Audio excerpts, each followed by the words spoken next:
A deer risked its life by running into the middle of the road, blocking passing vehicles. It kept nodding its head as if it was trying to ask for help.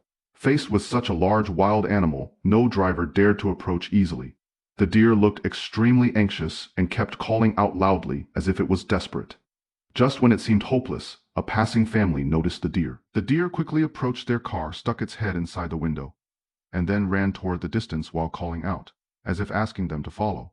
People often say that when an animal blocks the road, there must be a reason. Curious, the group decided to follow the deer to find out what was happening.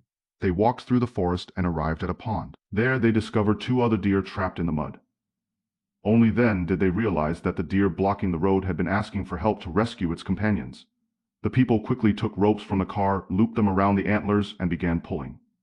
With everyone working together, they finally managed to pull the first trapped deer out. Seeing its companion rescued, the second deer began to struggle as well. Everyone tried again to save it. However, the deer was very large and its body was tightly stuck in the mud. Even with all their strength, they still couldn't pull it out. The trapped deer was already exhausted, and staying in the water any longer could be very dangerous. With no other choice, the man asked nearby villagers for help soon. The villagers arrived under the guidance of an elderly man. They adjusted the pulling direction and worked together. Finally, they managed to rescue the second deer as well. The man carefully cleaned the deer's nose and mouth. After confirming that both deer were safe, everyone left. They thought the story had ended there. But the next morning, something unexpected happened.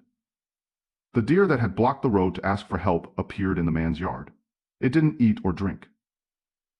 It simply stood there quietly looking at him. Suddenly, it broke off one of its antlers. Only then did the man realize that the deer was expressing its gratitude in its own way. The man kept the precious antler and turned it into a wind chime to remember this special moment. But the story didn't end there. A few months later, the deer returned again. This time with several companions behind it from then on. The deer often stayed around the man's yard. They watched over the children and even kept the man company while he worked. Perhaps all living things have feelings. Kindness is never truly alone.